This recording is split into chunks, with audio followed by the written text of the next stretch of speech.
नमस्कार, आदाब। आपके साथ मैं स्मिता शर्मा हूं और आप देख रहे हैं मेरा YouTube station Smita Sharma journalist. जो तस्वीर इस वक्त अपने स्क्रीन पर देख पा रहे हैं, अब तक तो आप समझ ही गए होंगे कि ये आज रविवार की सबसे बड़ी खबर से जुड़ी हुई है। और जो खबर आई है वॉशिंगटन डीसी से, जहां डोनाल्ड ट्रंप पर एक बार फिर से जानलेवा हमले की खबरें आई। कम से कम कोशिश की गई, शूटिंग हुई एक इवेंट में।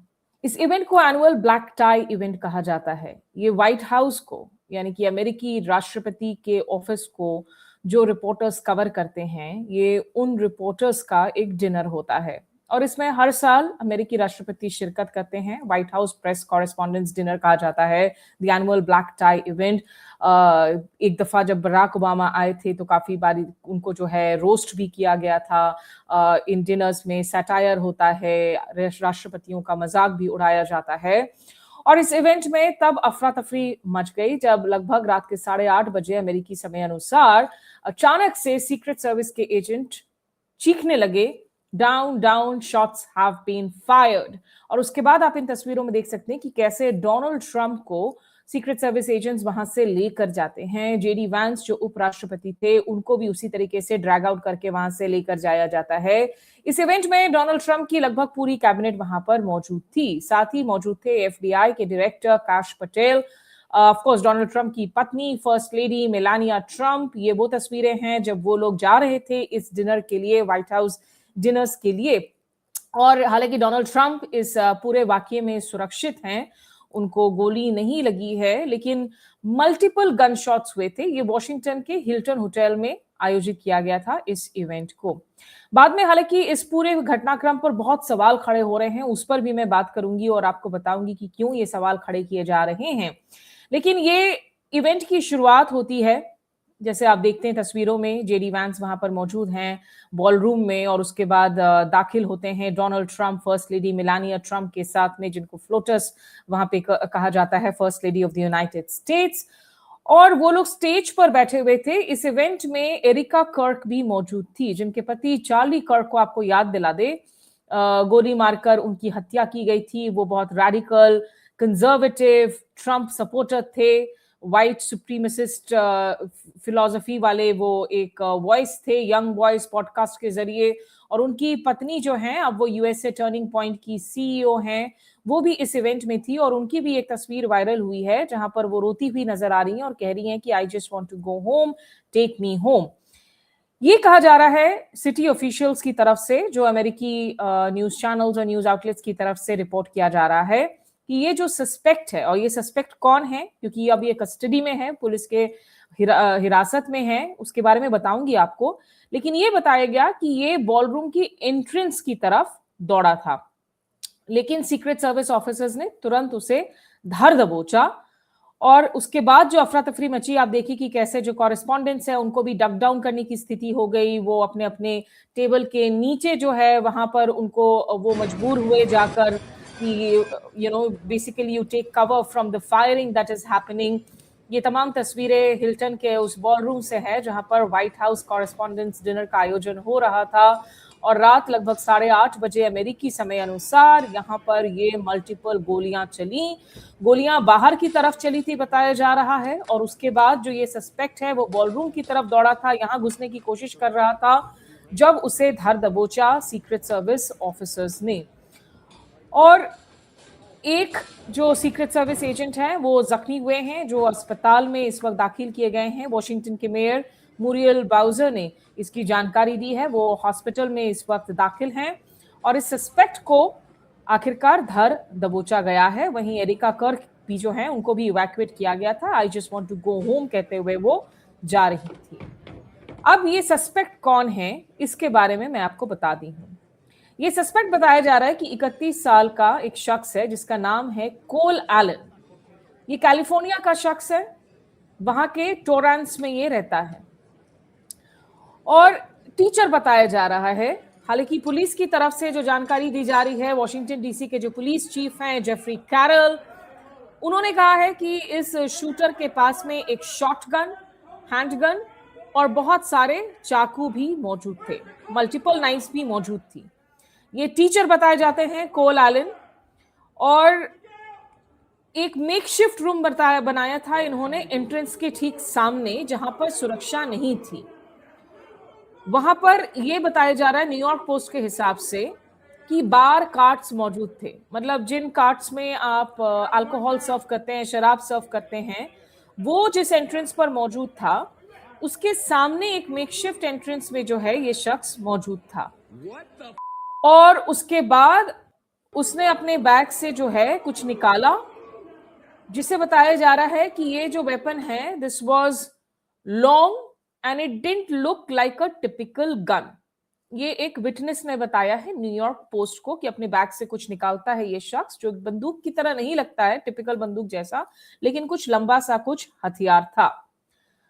ये भी खबर आ रही है कि एलन इसी हिल्टन होटल में बकायदा गेस्ट के तौर पर रह रहा था। यहां पर उसने चेक इन करके अपने लिए कमरा लिया हुआ था और एक टीचर के तौर पर काम करता है। हाल ही में उसे teacher of the month in Los Angeles county से भी नवाजा गया था, ये पुरस्कार भी मिला था।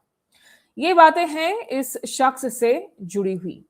बहरहाल इस शख्स के बारे में एफबीआई के जो चीफ हैं काश पटेल, उन्होंने क्या कहा है वो भी आपको बताएंगे। देखिए ये कोल एलन है और बहुत सारी ऐसी इवेंट्स खबरें आ रही हैं कि इनकी एक साइंस बैकग्राउंड है, इंजीनियरिंग बैकग्राउंड है, क्या इन्होंने नासा के साथ भी कुछ काम किया था। अभी बहुत स्पेकुलेशंस राइफ हैं सोशल मीडिया पर।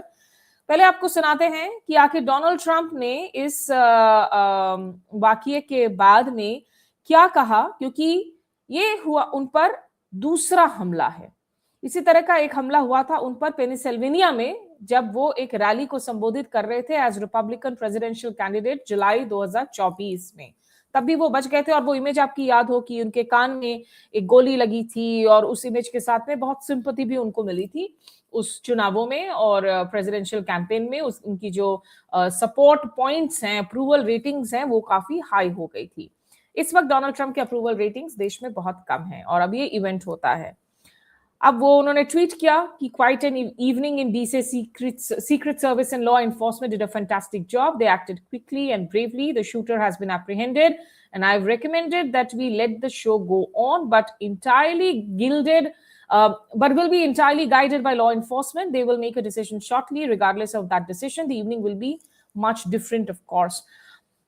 ये डोनाल्ड ट्रंप ने क्या कहा इस इंसिडेंट को लेकर, क्योंकि उनसे पूछा गया कि ये आप पर एक बार फिर से जानलेवा हमला हुआ है, आप इसे कैसे देखते हैं, सुनिए।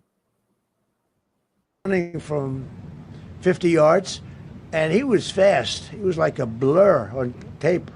He was moving. It was very impressive the way they got him, because a lot of people would be looking and saying, you know, it's like a weird feeling, and they would let him get through, but they didn't let him get through. They drew those guns so fast. They looked like Matt Dillon. They looked like somebody that knew what they were doing, and we really do. But it comes with the territory, and if you want to do a great job, I really believe that. And you take a look at what's happened to some of our greatest presidents, and it doesn't happen to people that don't do anything.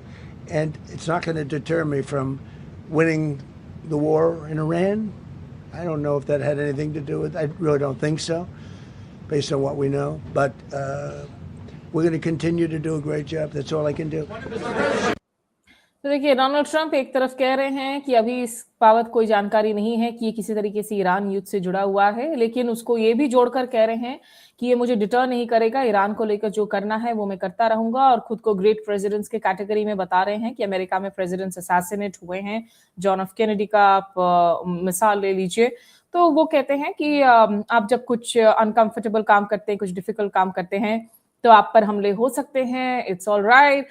और तुरंत Donald Trump ने इस वाकये को इस्तेमाल किया justify करने के लिए, क्योंकि वो व्हाइट हाउस और ओवल ऑफिस में बहुत चेंजेस कर रहे हैं जो लगातार विवादों में हैं, कि वो जो ऐतिहासिक वहां पे अमेरिकी राष्ट्रपति के जो दफ्तर हैं और जो घर है, निवास स्थल है, उसके बॉलरूम्स वगैरह को चेंज कर रहे हैं, शैंडेलियर्स लगा रहे हैं, ईस्ट विंग को वो टीयर डाउन कर रहे हैं, वो बहुत चेंजेस कर रहे हैं। तो उन्होंने इस वाकये का जिक्र करते हुए कहा कि इसीलिए जरूरी है कि वो जो बदलाव कर रहे हैं कि कैसे बॉलरूम वगैरह को बुलेट प्रूफ बनाया जाए। तो आइए सुनते हैं क्या कहा डोनाल्ड ट्रंप ने। Looked at all of the conditions that took place tonight, and I will say, you know, it's not a particularly secure building, and I didn't want to say this, but this is why we have to have all of the attributes of what we're planning at the White House. It's actually a larger room, and it's much more secure. It's drone-proof, it's bulletproof glass. We need the ballroom. That's why Secret Service, that's why the military are demanding it. They've wanted the ballroom for 150 years for lots of different reasons, but today's a little bit different because today we need levels of security that probably nobody's ever seen before.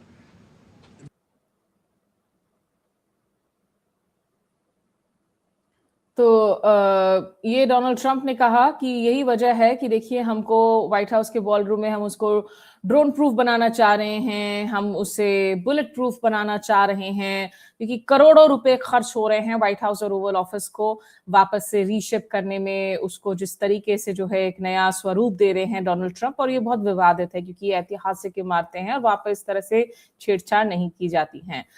बहरहाल FBI के जो मुखिया हैं cash Patel, उन्होंने Donald Trump को कहा कि secret service agents इतने त्वरित कार्रवाई इसीलिए कर सकते हैं क्योंकि उनको आपका समर्थन और पूरा सहयोग मिला हुआ है। आइए सुनते हैं कैश पटेल ने क्या कहा। American law enforcement, because you, Mr. President, inspire them 24/7, 365. You give them the resources that they need, and they know that you have their back. And that is a changing dynamic in this country, and that's why you saw brave Secret Service agents respond immediately, swiftly, subdue and take down the suspect, and safeguard the lives of thousands of individuals at that hotel. Thanks to our interagency partnership with the Department of Homeland Security and the Metropolitan Police Department, the FBI was rapidly deployed onto the scene, took over the evidence response unit, is examining all the ballistics that were found on scene to include the long gun and the shell casings. We are conducting witness interviews as we speak. You will hear from our team on the scene there with the mayor and the head of the FBI field division there. But please know what the Attorney General has just said reigns no truer. You saw the very best of America tonight. The very best unite us at a time of uncertainty, because we have leadership here with the president and the vice president that backs law enforcement, and the men and women that I shook their hands on the scene today could not have been prouder to show up on scene. And as the Attorney General said, make no mistake, we are conducting witness interviews. If you have any information whatsoever related to this event, 1-800-CALL-FBI, 1-800-CALL-FBI. No piece of information is too small. No piece of information is inadequate. We will evaluate it all. We will also be conducting interviews of those that were there. And if any of those individuals have information, please come forward to law enforcement or the FBI or the Metropolitan Police Department. We will be examining this individual's background thoroughly. That process has already started, and we are going to ensure that he was either a lone wolf actor or anyone else that was responsible. We will analyze all evidence immediately to make sure that we safeguard this country. Mr. President, Mr. Vice President, thank you for your leadership. Attorney General and Homeland Secretary Merlin, thank you for your partnership in law enforcement. तो FBI के मुखिया cash Patel जो बता रहे थे कि इस मामले की पूरी जांच की जा रही है। अभी तक इस मामले का कोई रिश्ता जो है ईरान युद्ध से नहीं पाया गया है। ये शख्स भी कोई ईरानियन नहीं है या कोई अरब इमिग्रेंट या पैलेस्टीनियन नहीं है। और फ्लोरिडा में जिस तरीके से ये टीचर है जिस 31 साल के हम सस्पेक्ट की बात कर रहे हैं, यहाँ बहरहाल दुनिया भर के तमाम जो वर्ल्ड लीडर्स हैं उन लोगों ने ट्वीट करके रिलीफ जाहिर की है। पाकिस्तान के प्रधानमंत्री शहबाज शरीफ, जिनके लिए तारीफों के पुल बांध रहे थे डोनाल्ड ट्रंप कुछ घंटे पहले ही उनकी मीडिएशन को लेकर ईरान युद्ध में, उन्होंने लिखा कि deeply shocked by the disturbing shooting incident at the white house correspondents association dinner in Washington DC a short while ago, relieved to know that President Trump, the First Lady and other attendees are safe. My thoughts and prayers are with him and I wish him continued safety and well-being. वहीं प्रधानमंत्री नरेंद्र मोदी ने भी tweet किया और उन्होंने लिखा कि relieved to learn that President Trump, the First Lady and Vice President are safe and unharmed following the recent security incident at a Washington DC hotel. I extend my best wishes for their continued safety and well-being. Violence has no place in a democracy and must be unequivocally condemned. ये नरेंद्र मोदी का tweet आया था आज सुबह। हालांकि इसमें my friend Donald उन्होंने नहीं लिखा है, प्रेसिडेंट ट्रंप की बात की है।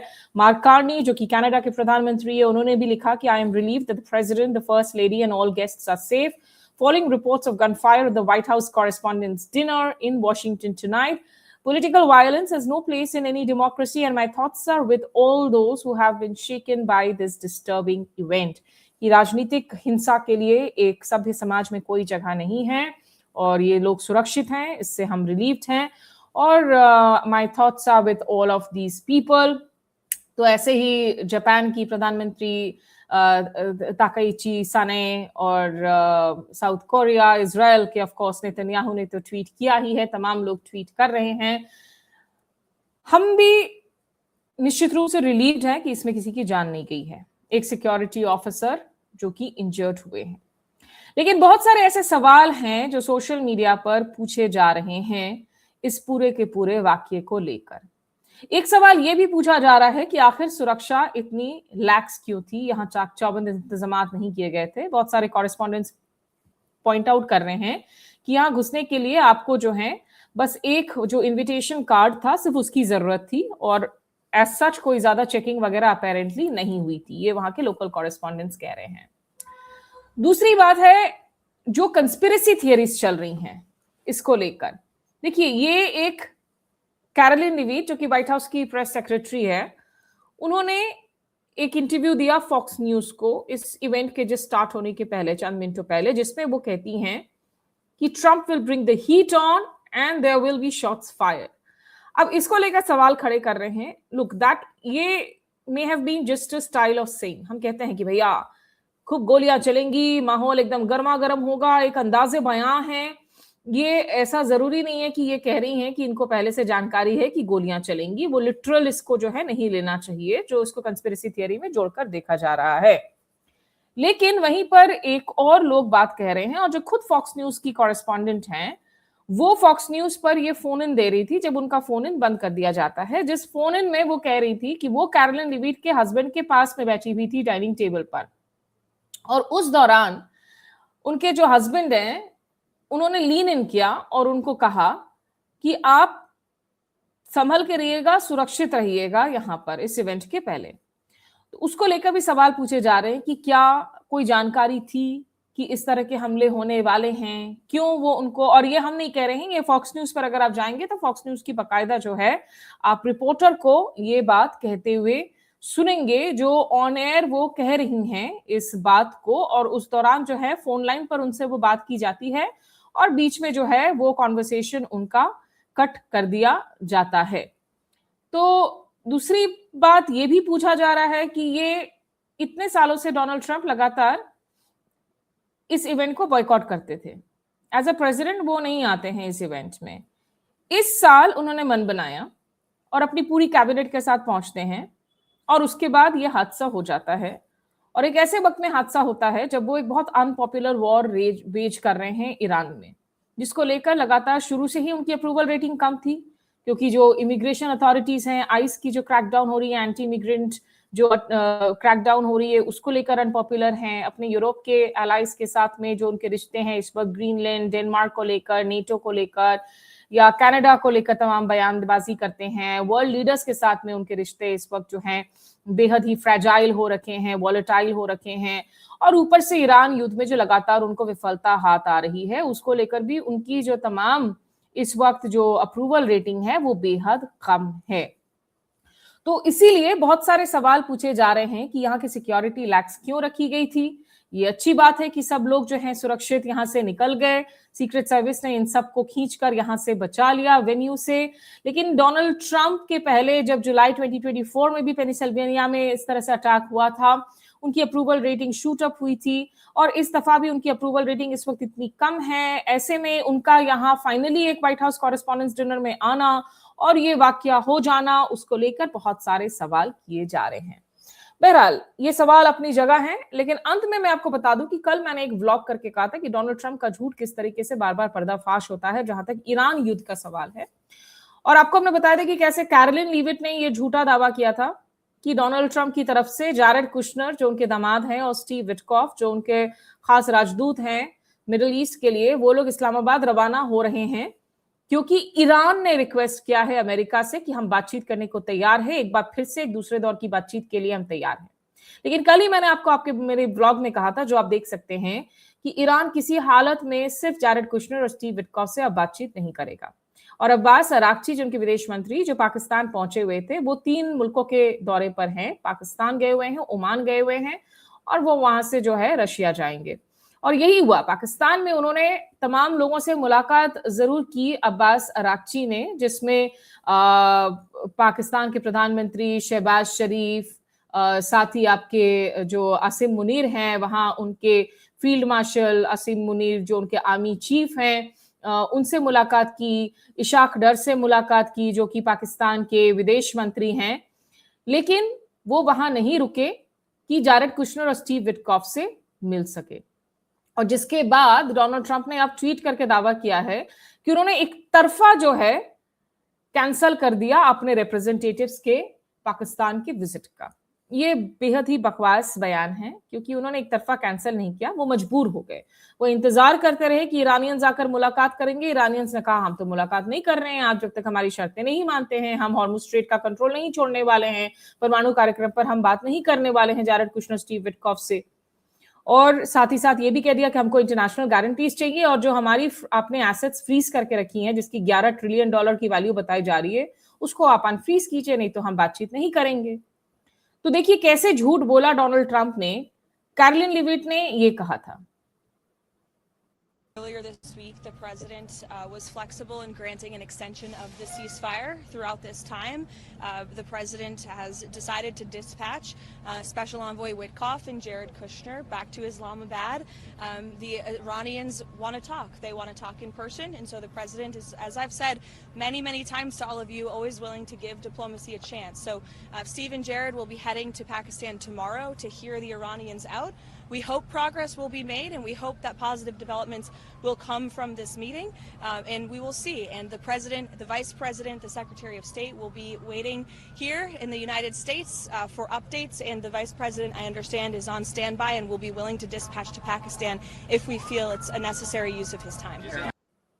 तो देखिए ये बहुत कॉन्फिडेंस के साथ कैरोलिन लिविट ने कहा था कि डोनाल्ड ट्रंप जो हैं वो भेज रहे हैं अपने डेलीगेशन को। लेकिन अब्बास अराक्ची जाते हैं पाकिस्तान, आसिम मुनीर से, इशाक डार से मुलाकात करते हैं और शहबाज शरीफ से मुलाकात करते हैं, और ईरानियन साफे बहुत साफ कर देता है कि हम न्यूक्लियर निगोशिएशंस में बातचीत करने के लिए नहीं जा रहे हैं। वो ईरान के लिए एक फंडामेंटल रेड लाइन है, कोई बातचीत नहीं होगी।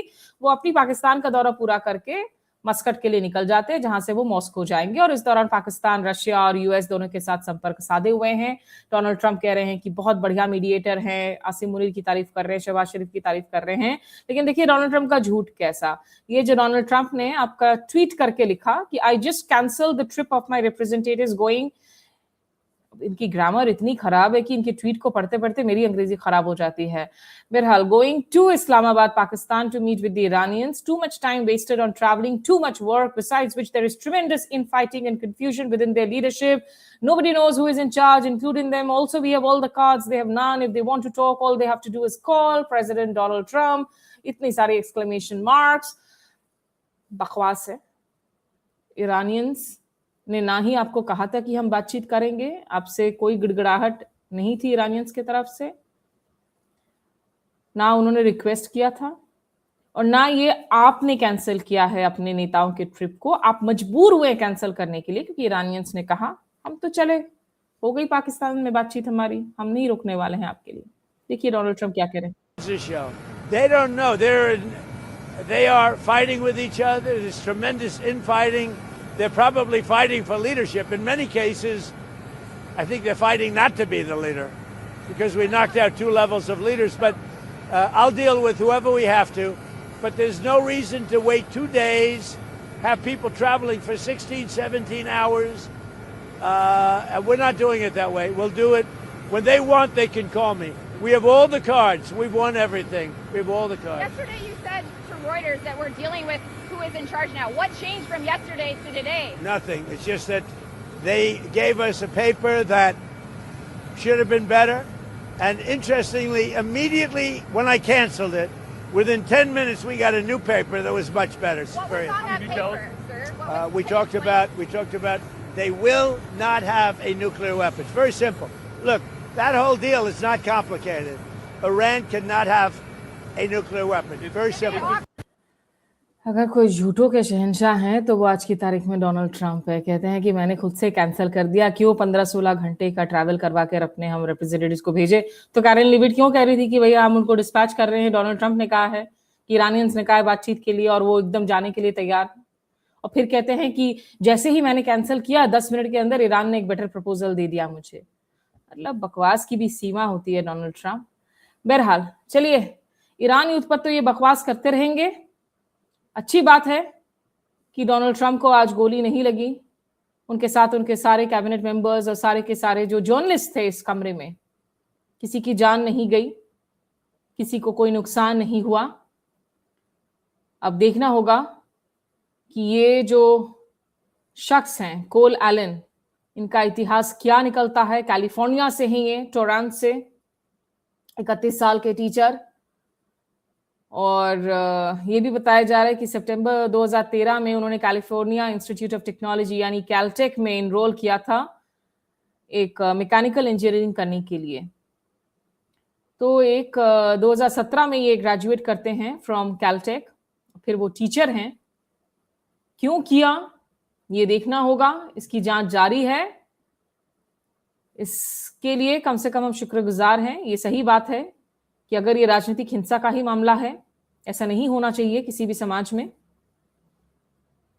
लेकिन बहुत सारे सवाल हैं इस इंसिडेंट को लेकर, बहुत सारी कंस्पिरेसी थियरीज भी चल रही हैं कि कहीं ये कोई फॉल्स फ्लैग ऑपरेशन तो नहीं है। सवालों के जवाब तो ढूंढने होंगे, टाइमिंग को लेकर सवाल खड़े हो रहे हैं। अभी के लिए मेरे साथ बस इतना ही। हमारे साथ जुड़ने के लिए शुक्रिया। नमस्कार, आदाब।